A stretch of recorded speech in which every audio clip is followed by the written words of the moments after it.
Good afternoon, everybody, and welcome to this member-exclusive webinar. In this session, CIM Course Director Phil Woodford will discuss the way in which technology has transformed the writer's craft, but how the success of communication still largely depends on human connection and psychology. So before we get started, I'd just like to go through a few things with you so that you know how to get maximum value from today's session. The presentation itself will last approximately 45 minutes and we'll have a 15-minute Q&A session. You'll be able to send questions to today's presenter at any time during the webinar via the questions tab in the control panel. We will also address as many as we can during our Q&A session at the end. You can download the slides via the control panel using the handouts tab on the grey control panel. This webinar is being recorded and will be available on our digital content hub within the next few working days. Here you can also revisit any of our previous member-exclusive webinars. And now I am delighted to hand over to today's presenter, Phil Woodford. Phil, if you'd like to now turn on your webcam, and we will pass over to you to start when you're ready. Hi there, Tanya. Thanks very much indeed, and thanks to everyone who has come along today. It's always gratifying to see so many people interested in copywriting. So just to introduce myself, I've been a CIM course director for a number of years and work on a number of copywriting courses and also teach some marketing communications for CIM. I am a freelance copywriter. I used to be a creative director in an ad agency. And I teach with the private French university, Omnes. I think one thing that I've observed through my years working as a copywriter is just how vast the change has been. And I am old enough, as you can probably tell, I'm old enough to have seen the whole birth of the web phenomenon through to Web 2.0, through to the growth of social networks and onto all the mobile platforms and everything that we know today. And I'm fascinated by the way in which copywriting changes, but also some of the ways in which it stays the same.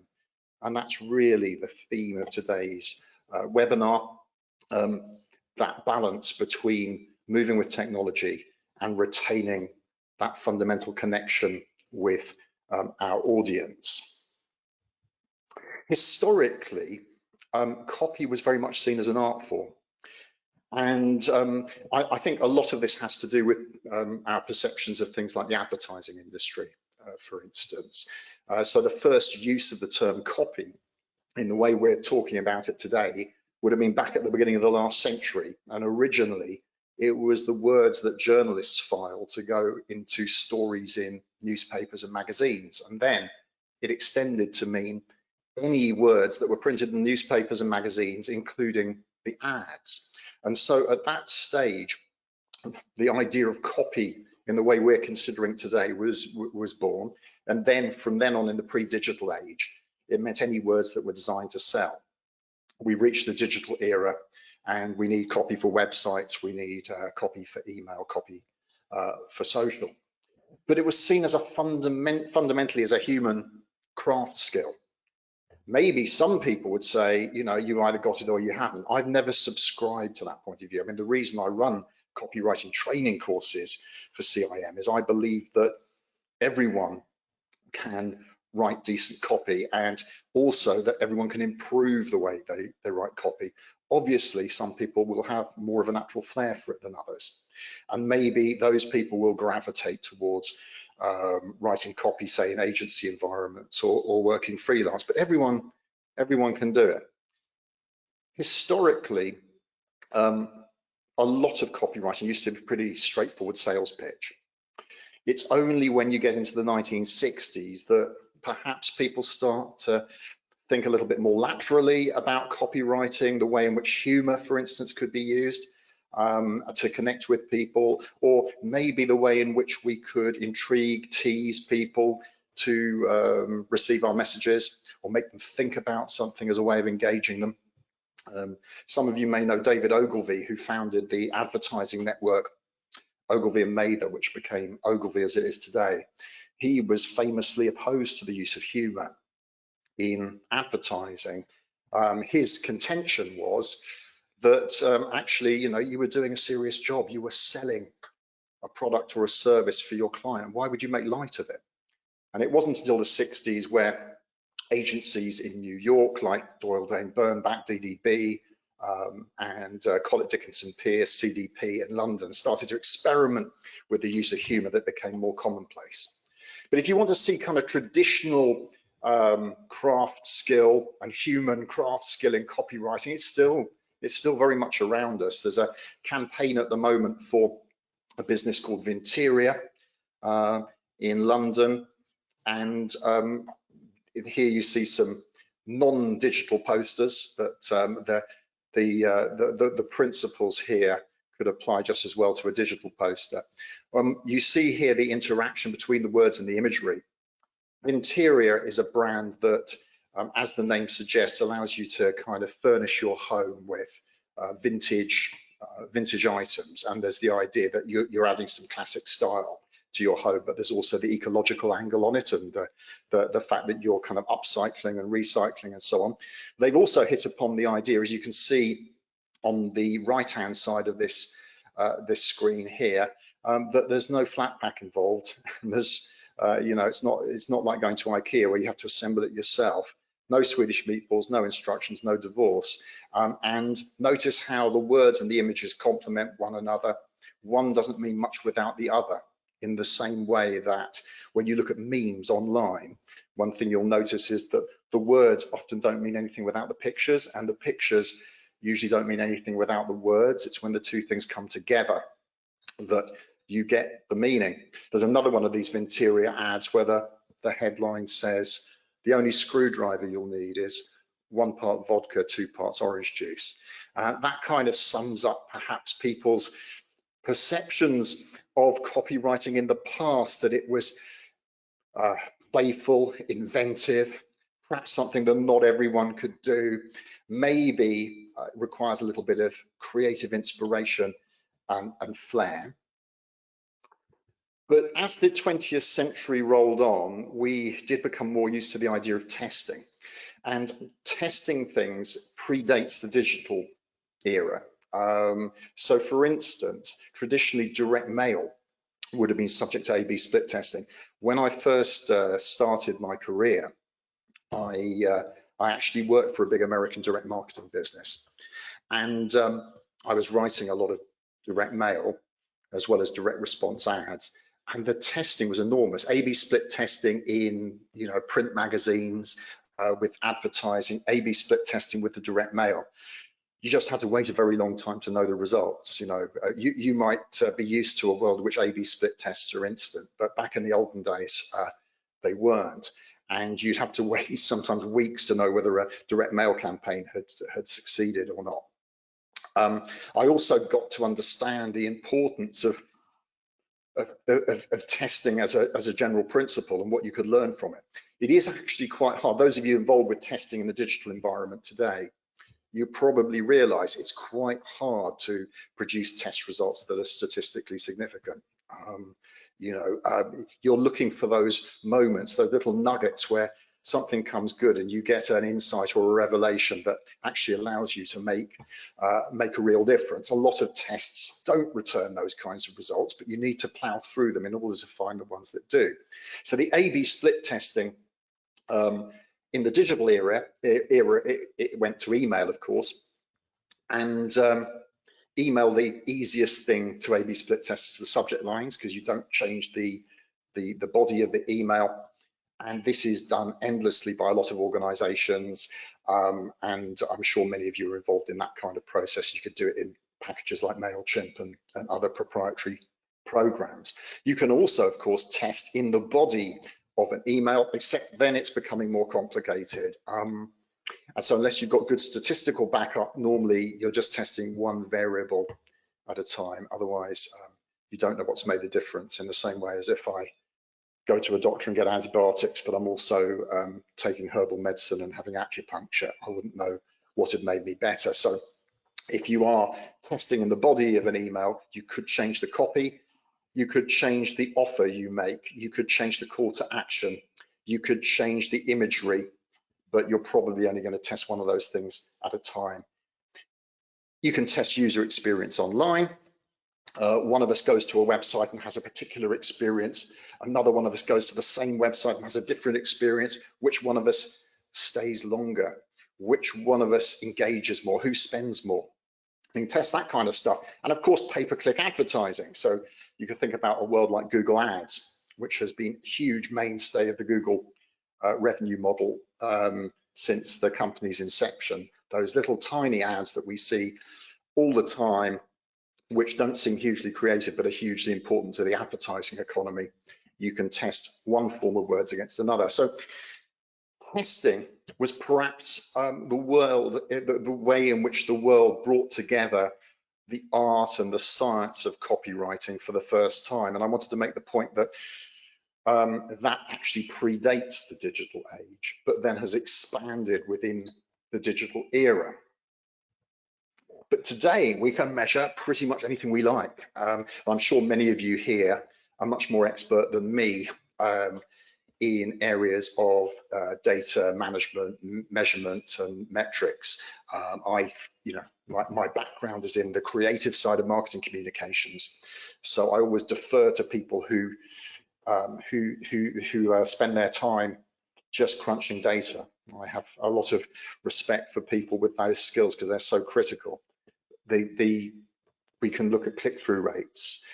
We can look at the amount of dwell time on pages and bounce rates when people leave. We can think about likes and shares on social media. We can maybe look at sentiment as well.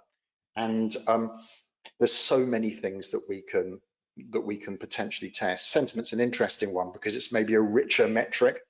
What are people saying about us, and not just the quantity of commentary about us, but are they saying good things? Are they saying bad things? Are they neutral? And you can see lots of big brands will use sentiment analysis, maybe in conjunction with campaigns like John Lewis, for instance, with their famous Christmas campaigns. Within hours of the campaign dropping, you will find stats in the marketing and media websites about what percentage of people reacted positively and what percentage negatively, and so on. There is a thought in some quarters that sometimes we can become too preoccupied with particular measurements. So there's an American author called Chad White who writes about email marketing, for instance, and he makes the point that sometimes we get too obsessed with what he calls surface metrics. So for instance, open rates of email. Open rates are clearly important. If people don't open the email, they're never going to read the email. It's in their trash, and we're never going to get a response. So understandably, we're concerned about open rates, and we fret about subject lines and so forth. But if you read into this, you discover, well, actually open rates can go down, but response rates can go up because you've actually targeted people better and reached the people that are more inclined to buy.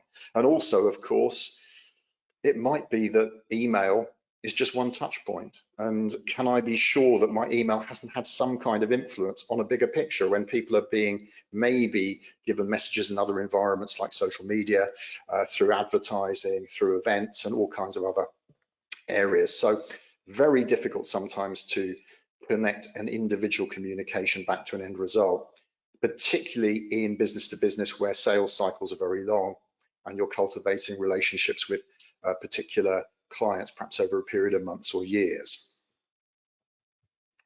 As the web grew, another thing that happened, of course, was that people had to find your content. And so we could be preoccupied about the way we wrote things, but copywriters also had to become concerned about whether people were reading and whether they were finding the pages. And we get into the world of search engine optimization and businesses specializing in this, giving advice to their clients, or bigger companies maybe employing people specifically to look at search within their own marketing teams. The relationship between copywriters and search has largely revolved around things like keywords. So this is the idea, which I'm sure the vast majority of you are familiar with, that maybe if the website copy, and particularly things like headings on the page, reflect the intuitive searches of people who are writing into a Google search bar, then the algorithm is more likely to acknowledge that your content is relevant to the search. And this creates issues for copywriters, because I was working 15 years ago, and I'd have clients come to me with shopping lists of these keywords. And they would say to me, and I remember writing for an upmarket chain of pubs, for instance, and they would give me this list of search terms, which was kind of traditional country pubs, Gloucestershire, traditional country pubs, Oxfordshire, traditional country pubs, Cotswolds. And I'm looking at this list, and I've got about 150 words of copy to go on the homepage of their website. I'm thinking, well, what am I going to do with this? The challenge for copywriters was always the need to balance naturalism and the need to avoid repetition with the need to satisfy the search engines. So there's that tension. In recent years, Google has also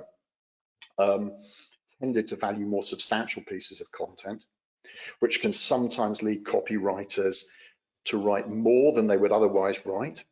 And so that's an issue. We're trying to balance very often as copywriters some of these kinds of tensions. And again, this is where art meets science. Thankfully, keywords are probably not as important as they once were. Many people in years past tried to game the system by cramming pages with keywords, and Google got wise to that a long, long time ago. And they would penalize people who did cram or stuff pages. But even so, keywords are still part of the mix, and Google would accept that they do play some kind of role in deciding maybe where you go in organic search rankings. So they don't dismiss it if you look at Google's own advice. But of course, it's one part of a much bigger picture. Google looks for sites to be trustworthy, authoritative, relevant, and it has numerous criteria for judging that kind of thing.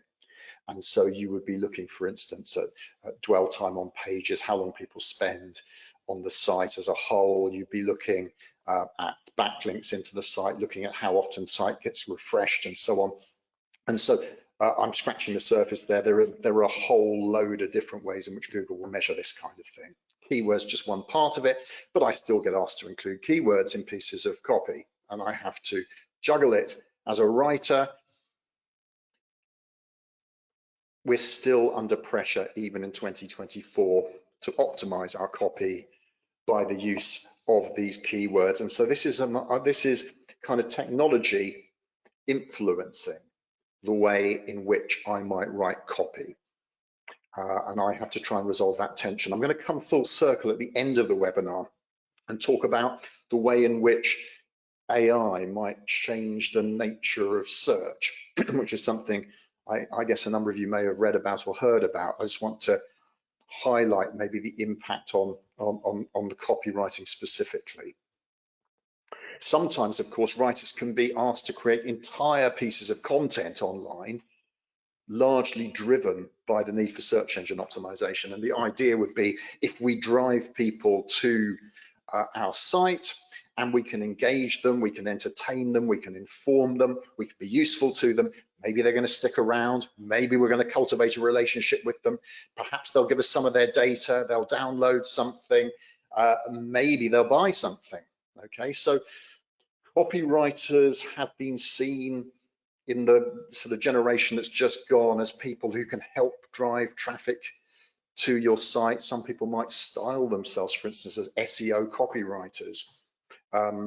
Whereas I come from a kind of advertising background originally, and so I see myself as a copywriter who adapted to the world of search engines, but other people might have established themselves specifically as SEO copywriters, and predominantly what they're trying to do is drive traffic. But then I do raise the question, does all the content, the huge volume of content that's being produced online, does it always add value? And I think that's something marketeurs have to really ask themselves. There's a lot of really good content out there. which genuinely informs, educates, entertains. And there's other stuff that you could say, well, it's fairly obviously there to lure people in, but doesn't particularly add anything. And obviously, I tend, as a copywriter, to look at the latter rather less favorably than the former. Social media is another environment where copywriters might be asked to satisfy algorithms, for instance, or to adapt to the particular way in which the platform is structured. So you might be thinking about things, well, how long should a post be in order to get the maximum number of impressions or engagements? How many hashtags which should be included? I remember having discussions 2 or 3 years ago with clients about Instagram, where they were being told you've got to have, multiple hashtags, numerous hashtags, to the point where it was looking really quite abnormal. And the brands were not necessarily using Instagram in the way that ordinary people use the platform. Thankfully, that seems to have changed again. The algorithms are shifting all the time. LinkedIn, for instance, not the kind of the site that perhaps most people talk about, but a very big, very big platform. 6 people hired every minute on LinkedIn, I read recently. It's an extraordinary statistic. But LinkedIn changed its algorithm in recent months to favor original content over the sharing of other people's content. And a lot of marketeurs had been relying on kind of the amplification effect of getting, colleagues within businesses to share stuff that other people had posted and so on. That has been downgraded in favor of more original posts. And so copywriters are often thinking about this kind of stuff as well. And I'm thinking, if I go into Facebook or LinkedIn, you've got that little read more tab, for instance. And if I can't engage people before they get to the read more, well, I failed really, because they're not going to click and they're not going to read on. So lots of pressures. So it seems as if technology has been setting a lot of the parameters for copywriting over a generation or so now. And then we get the advent of generative AI. And so, this has been in development for a long time, but it kind of came of age at the end of 2022 when that particularly good version of ChatGPT was launched, and everybody started talking about the AI, and it became a thing. And it became a preoccupation of the media, it became a preoccupation of government, and to a certain extent of the public too. And so now we have the idea that not only will the technology be maybe pressurizing copywriters to write in particular ways, but also the idea that actually the copywriter might not even be needed, that the content or copy could be generated algorithmically by large language models. And I want to come back to that a little bit later. My contention is that despite all of this technology that sits around us, good digital copywriting still fundamentally revolves around human beings. And we are interested in their motivations, I've said their fears, because we're interested in things like pain points and so on, things that worry people. We're interested in their aspirations and trying to meet our audience where they are. And so understanding human beings is really important, in my view, to copywriting. On my copywriting courses with CII, I often get people doing exercises, for instance, where I get them looking at pieces of copy online and sort of working backwards, playing detective, saying, what is it that the writer actually knows about the reader here? What is it that they understand about the audience? And often you can see that revealed. You can see it revealed in the choices they've made over the things that they choose to mention, over the things they choose not to mention. You can see it revealed maybe in the tone of voice that they choose to use as well when they communicate on behalf of a brand. So understanding human beings and understanding their motivations, absolutely critical. And there are various things that we know from psychology are rock solid triggers for more positive reactions. And I would say we see them used in the digital environment all the time. So despite all, and despite all the algorithmic pressures and so on, fundamentally digital copywriting still has intrinsic human motivations and needs at its heart. I'm quite interested in this idea, for instance, when you're on a social media feed, what is it that makes you stop? You know, we're scrolling through Instagram, or you're on TikTok, or you're on X, and you're scrolling and something's just passed you by and you just go straight past them. Other things, they stop you because there's something visual or there's something verbal that catches you.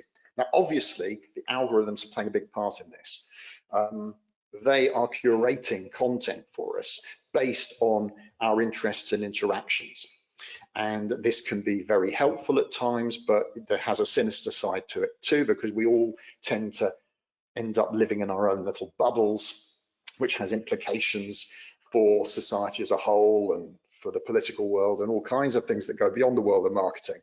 Because we're a little bit stuck with our algorithmic profile and what we liked before, we end up seeing more and more of. But ultimately, I'm still making selections. Even though an algorithm might be serving up stuff that it believes me to be interested in, I don't look at everything. I don't stop at everything. And I scoot past a lot of things, and other things stop me. And I'm quite interested in what it is that makes me want to stop. And, you know, beyond the obvious, which is kind of visual impact, and sometimes kind of verbal cleverness. So you can think about things like, you know, maybe humor or wordplay. Often the things that might make me stop are tied in with quite intrinsic needs or motivations. So I'm guessing a number of you as marketeurs will have encountered Abraham Maslow, who was a psychologist in the 20th century, best known for his hierarchy of needs. Now, he's not an uncontroversial figure in psychology because, to be honest, the hierarchy of needs was not built out of empirical research. There wasn't a lot of experimentation that proved the hierarchy of needs, and some psychologists might be keener on stuff that where there's a kind of strong evidence base. But what he did was he came up with a reflection, an observation based on his practice as a psychologist, which suggested a hierarchy of human needs. And those of you familiar with the pyramid, it starts with our physiological needs at the bottom. This is the need to stay alive.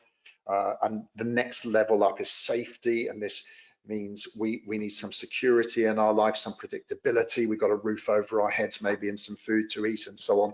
The next level up is usually described as love and belonging.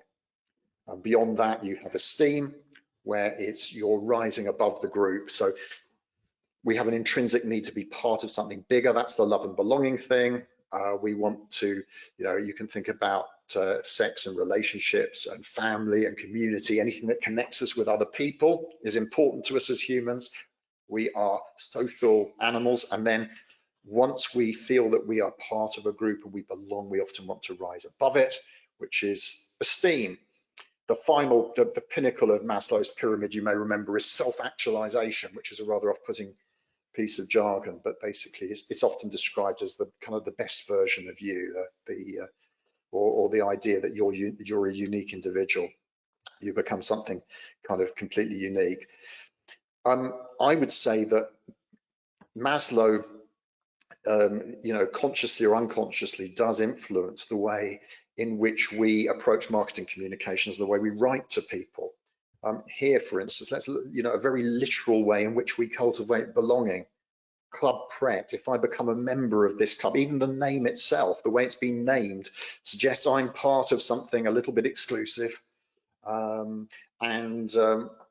As it says, I can subscribe, I can sip, I can snack, and I can save. Nice bit of alliteration thrown in. So belonging and love, sometimes this can be our playing with the idea of loyalty, of literal membership of online groups or real world communities. But belonging, I would make the point also that the belonging can be more ephemeral than that, and it can be just more emotive. I mean, if I open a glossy magazine and I see ads for designer brands like Dolce & Gabbana and Prada, maybe I'm thinking, I want to be one of those people. I want to be one of the beautiful people that I see here. That's belonging to, but it's less tangible perhaps than the world of the loyalty scheme. Here, Leaders Week London. Who wouldn't want to be at Leaders Week? This is esteem in play here.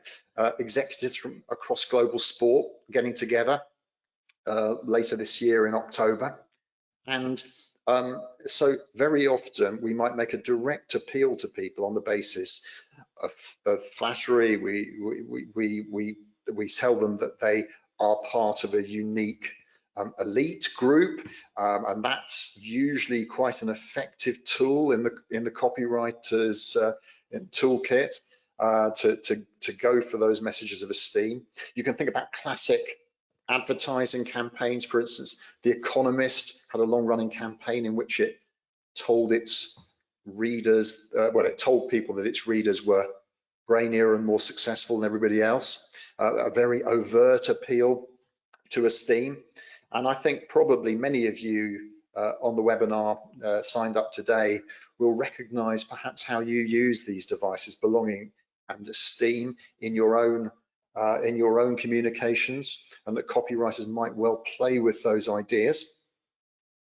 I wanted to dig a little bit deeper into some of the psychology and mention another professor called Robert Cialdini. Now, he wrote a famous book on the psychology of influence.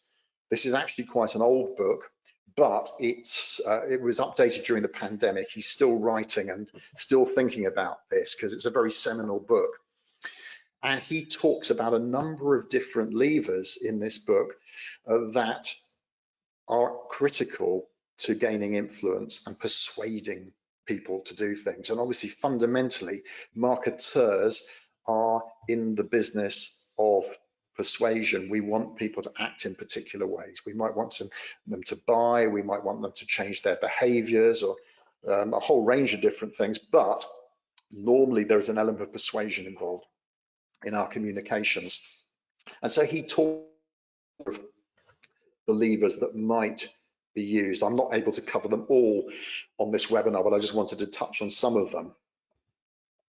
So we're more likely to be influenced by people in positions of authority. This is, you probably read about these kinds of studies, for instance, where there's a kind of darker side to this, because if I dress up in a white coat and I've got a clipboard and I tell you to give electric shocks to somebody, you probably will, because I look like I'm in a position of authority as a scientist or a doctor. And so this is the downside of authority being a lever of influence. But the positive side is often used very well too. So for instance, during the COVID pandemic, maybe we were more inclined to do the right things to keep ourselves safe and our families safe because people in positions of authority, maybe doctors, for instance, told us what we should do. And so a logical source of authority could be somewhere like the Centers for Disease Control in Atlanta, Georgia. So this is the American government body that is responsible for the nation's health. And here they are on Facebook using their copy to communicate facts about the HPV vaccination. So this is the vaccination that prevents people from getting cervical cancer. There's a lot of evidence that it's extremely effective in preventing cancer. And so this would be a classic example of authority. I read the copy and it carries authority because of the source of the message, which is the CDC. But I'm going to pose a question here, which is in 2024, maybe authority comes from lots of different sources. Maybe people in positions of authority could be YouTubers, they could be influencers perhaps, they could be people who have very different relationship to wider society, but they carry sway and authority within particular communities, perhaps because of their celebrity, because of their fashion sense, because of their musical taste or ability or whatever it might be, but there's something else that confers authority upon them. And as a result, we're more likely to read what they have to say And then we get into the whole world of influencer marketing and thinking about public relations. If someone else tells us that, well, if someone else acts on my behalf as an advocate and says that my brand is good, that's powerful. There was a guy at Apple years ago, Jean-Louis Gasson, who was asked the difference between advertising and PR, and he said, advertising is when you tell people how good you are, and public relations is when other people tell people how good you are. And public relations is better.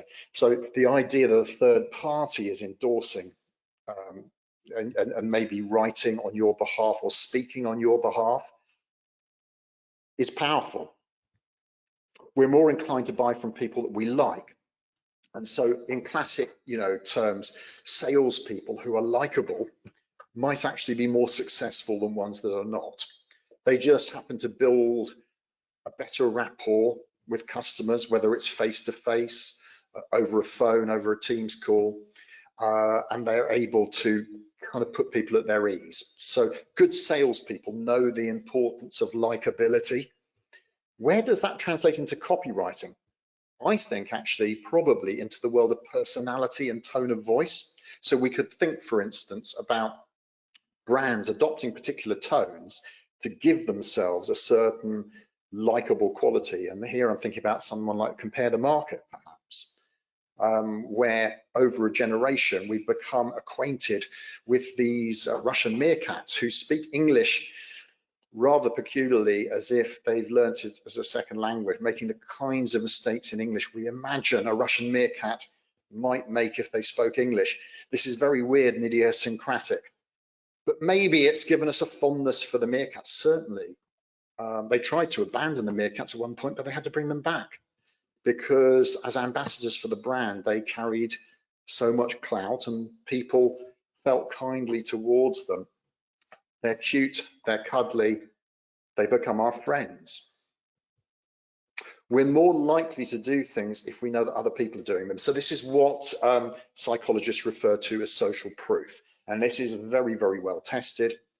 And so we're thinking within the confines of marketing, often of things like testimonials, and we're thinking of case studies and so on. So a copywriter will often be involved in writing case studies from scratch.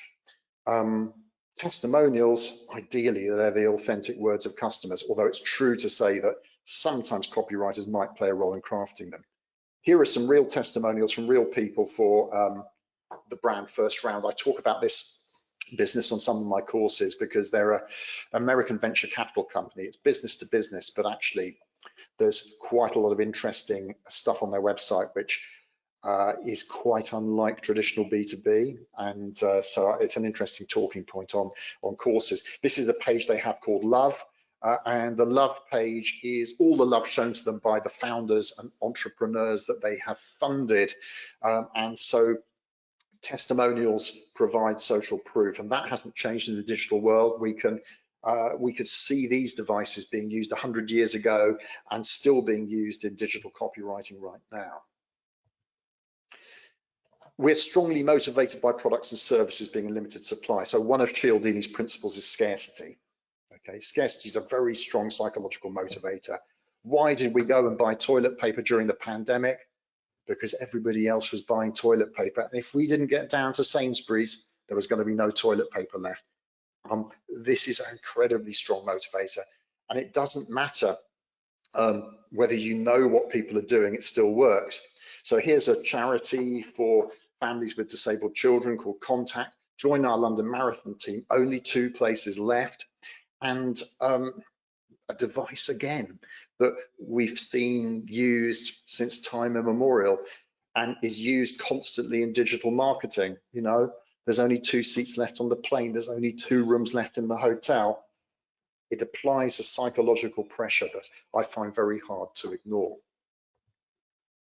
And with scarcity, you could build out into the broader world of risk. So as a copywriter, you're often taught your job is to bring out positive benefits. So don't dwell on features of products and services, bring out the benefit, the what's in it for me, why should I care? But risk is a strong psychological motivator as well. So it's true to say that risk comes in all kinds of different forms, but it is used a lot in the world of copywriting as a lever, and it's quite a strong, theme of behavioral economics and psychology that we're motivated by risk. But the risk that most strongly motivates us is the fear of losing something we already have, and if that is, we are very, very likely to feel motivated. But there are other risks as well. What would happen if I didn't act? What if I didn't do something? What might happen? Might I miss out on something if I'm not quick enough to reply?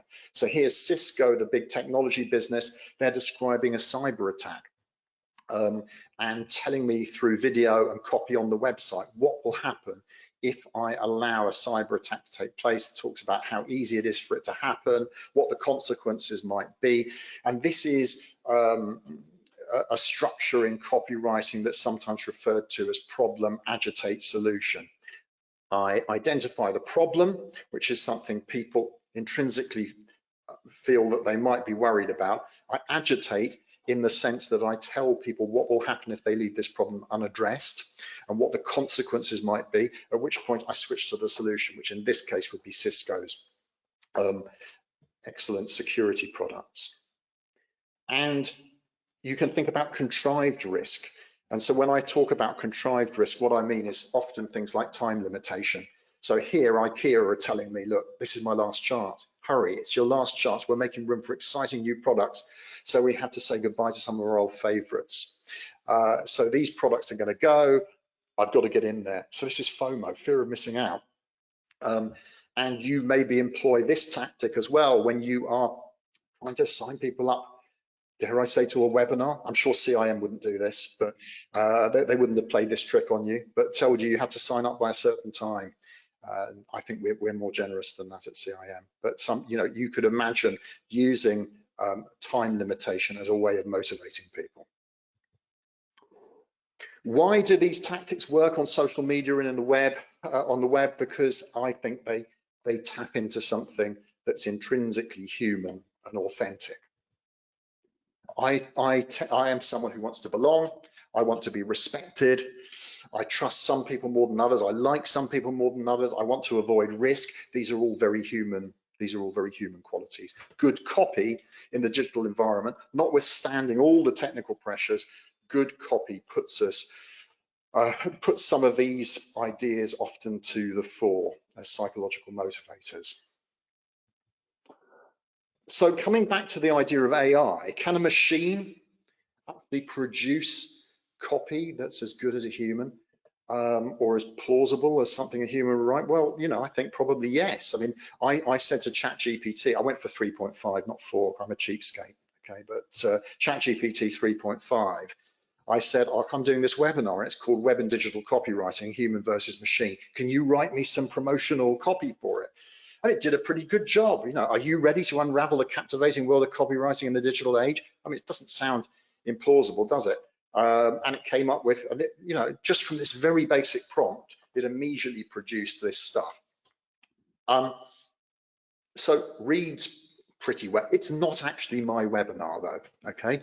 It's something that is similar to the webinar that I'm delivering to you now, but it's not my webinar. It's not authentic to me. It's the machine's view of what a webinar like this might be like, and that's a critical point. So can a machine produce something that's authentic? And here I'd say the jury is still very much out about authenticity. Large language models get trained on a vast quantities of data, and they're very good at creating language that sounds plausible and superficially convincing. They're very good at statistically knowing that if we have one word, another word is likely to follow it. If I say, take a phrase like it's raining cats and dogs, if the machine knows that it's raining cats has been said, then it knows that and dogs is the most likely couple of words to follow. This is the way in which this kind of model works. It's statistical probability. And it can create something that sounds very plausible. I would make the point, though, that politicians and estate agents can sound superficially very plausible. But does that mean I trust them? Not always, okay? So authenticity is an interesting thing. Here's a quick thought experiment. Imagine we're a university we are going to create some website content to promote our university to new students. Do I write it myself, or do I get a machine to write it? If I get the machine to write it, maybe a university 50 miles down the road is getting the same large language model to work on their university, and the university 100 miles down the road is also using the same large language model. Do none of them have anything authentic to say about themselves? I kind of believe that as marketeurs, one of our jobs is to understand intrinsically what it is that makes us different, what it is that differentiates us and helps us to position ourselves in the market. And I wouldn't personally want to rely on a machine for that. There wouldn't be a question of plagiarism here, incidentally, because a large language model wouldn't produce the same response, even to the same prompt. So the universities could all create different pieces of copy, but all they would be would be an interpretation of the kind of writing that we would expect a university to produce based on all the other copy universities have previously produced. Do we care? Counterpoint to all of this would be, do we actually care that things are, that content is artificial? Well, the growth of AI influencers, so these would be CGI based influencers on, say, Instagram, who are using AI. They sometimes have millions of followers. It suggests that actually maybe we don't care too much whether it's authentic or not. But I'm going to make a prediction for the use of AI in copywriting. I'm going to say there's going to be two camps probably. There's going to be brands and organizations that value authenticity. They've got something unique to say about themselves and they don't want to outsource it to a machine. There'll be other people who say, actually, I could use a copywriter, but it's going to cost me money and it's going to take time. So what I'm going to do is I'm going to use ChatGPT, or I'm going to use another equivalent large language model. This brings me to my spaghetti bolognese analogy. I can have spaghetti bolognese at home. I can go down to Lidl, get the spaghetti, get a tin of bolognese, slap it on top, I've got spaghetti bolognese. I can go down to my local restaurant and they make a really nice spaghetti bolognese and they take time over it and they serve it up and it's better than what I got from Lidl. I could go to Rome and there's a Michelin star chef there who makes the best bolognese in the world. It's the most authentic bolognese, and it's going to cost, a plate of it cost me 35 euros. Okay, it's all spaghetti bolognese.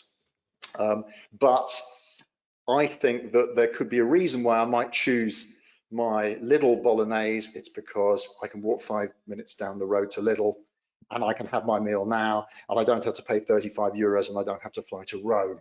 And so I think we will see that kind of divide in the marketing world with regards to AI. CIM have 4 principles: act ethically, responsibly, and with integrity, ensure quality, be transparent, and build AI awareness. I completely endorse all of these. These are really, really important moving forward. Ensuring quality, it means that human beings will have to be able to intervene and to vet anything produced by machine. The Willy Wonka experience recently notoriously used AI to promote its scintillating event, which left children in tears and the police in attendance. Okay, you cannot get away with saying, I'm sorry, God, the AI wrote it. You have to take responsibility as a marketer for what's being produced. Final thoughts, because I have run just a few minutes over and I know I must come to an end and my colleagues will be worrying. Come full circle, generative AI is having an impact on search. And so Google, I've put a link in the slides, they've invested heavily in AI, as you'd expect, and it's going to start changing the way search results appear in the next year or two. If I search what planet is most similar to Earth at the moment, the Planetary Society comes top of the lists. I learn it's Kepler 452b. Well done to the Planetary Society. I would probably defer to them. They will know more about planets than I do. If I go scrolling further down, space.com, Wikipedia, I've got some choice of links. And this is kind of what we're used to. In the future, what it's going to look like is this: a curated AI summary of the knowledge that is found on the web. And now it doesn't matter so much whether the links are where the links are, because I'm probably never going to get beyond this point. And so this raises a big issue for brands about the whole world of search engine optimization as we know it. Will it be the case that actually this battle to get to the top of the organic rankings and all the techniques people have used to do that actually become largely irrelevant? So I've slightly overrun. I apologize to my colleagues at CIM for going 5 minutes over. I think it's time for some questions.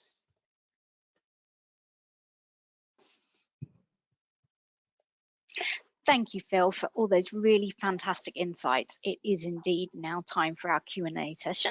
There's still time to submit your questions via the control panel, so please send those in and we'll try to answer as many as possible. So Phil, the first question that's come through is, do you think that AI is perhaps being overhyped? At the end of the day, it's just another tool we all use, isn't it? Like the internet.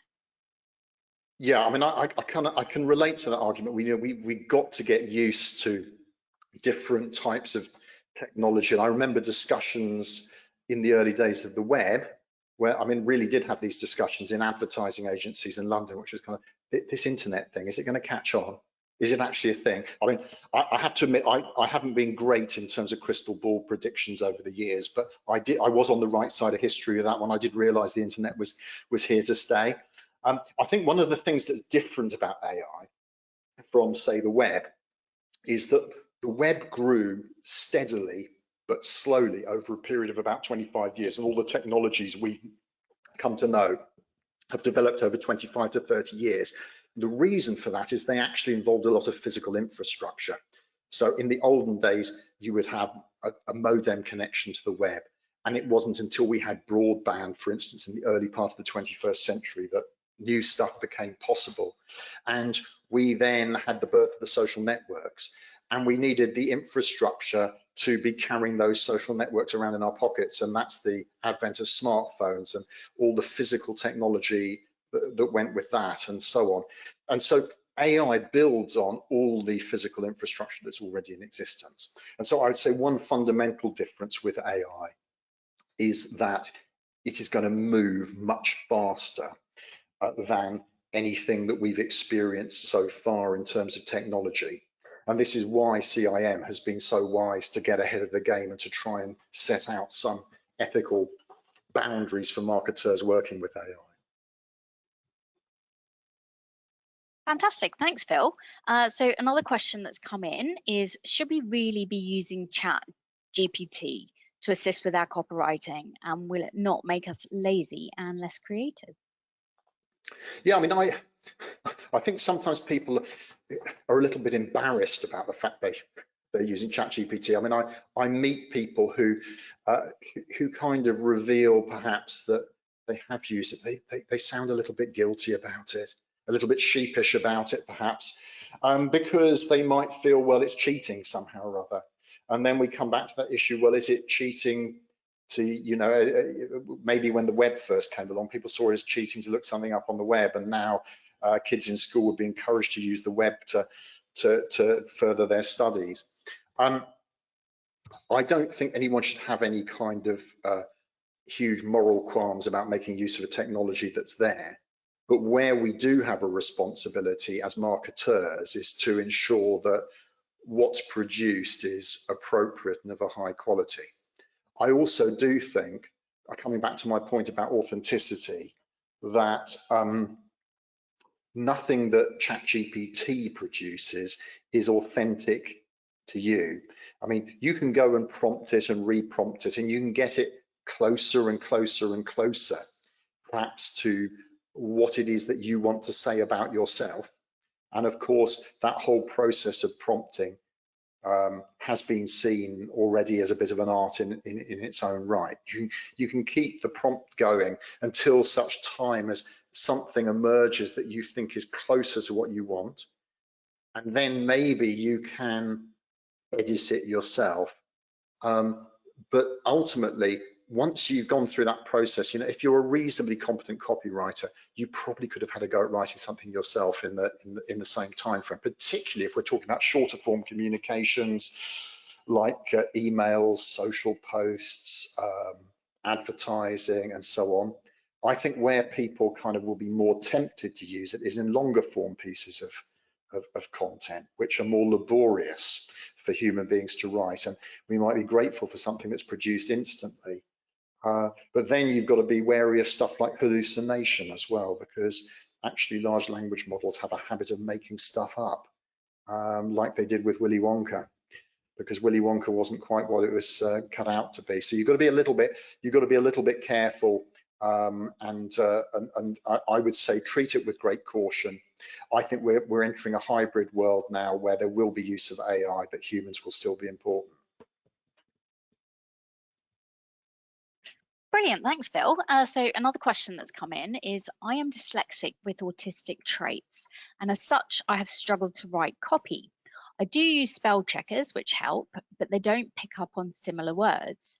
How can AI help improve copy in this situation? Yeah, I mean, I think, I've spoken to people with dyslexia who have really welcomed the advent of the large language models, because if you do struggle to write, here is a body of material that's been conjured up. It's almost like a miracle, isn't it? It's been conjured up, and there it is. I actually think, with regards to things like the spell checks, you've got increasingly that kind of technology is integrated with AI. So if you go into Microsoft, Microsoft Copilot, their kind of AI product, will be integrating a lot of stuff that previously was separate, and so you'll be using AI probably in the process of reviewing documents, and that's already kind of taking place. I mean, forgive me for not going too much further, because I'm not an expert in dyslexia, and I don't want to give advice that is kind of off at a tangent or inappropriate. And so I think I know where my limitations lie, and I prefer to leave it there. Those would be my observations. Brilliant, thanks, Phil. So I think we've got time for one last question, and one that's come in is, can you recommend any good CIM writing courses and/or content that you would recommend right now for beginners? Okay, well, the foundation course we run is called Principles of Great Copywriting, and it runs very regularly, actually. There's a lot of demand for it, because so many people are expected to write. It's a one-day course that I run. It's highly interactive, and the things we cover will be some fundamental principles for the writing. We look at tone of voice and writing for the reader. We look at headline writing techniques, and we also have a quick tour around some different types of media, different genres of media, and some of the kind of challenges and opportunities that presents. So have a look on the CIM website, Principles of Great Copywriting. There will be another one delivered very soon, so it's something you can sign up for pretty much straight away. Brilliant, thanks, Phil, for all of that. I'm sure it's been incredibly insightful for everyone that's been listening today. Unfortunately, that's all we have time for. Once you leave the webinar, you'll be asked to fill out a survey on the presentation, and we'd really appreciate any feedback you can provide. Make sure to check out our content hub, where you can find plenty of articles, podcasts, and resources to support you on your marketing journey. This webinar is CPD eligible. By submitting CPD, you not only keep your learning and development up to date, but you can also start your journey to our Chartered Marketer status. You can find out more details of this on My CIM. Finally, on behalf of CIM, a big thank you to you, Phil, and most of all to every one of you attending today. Thanks, Phil. Thanks very much.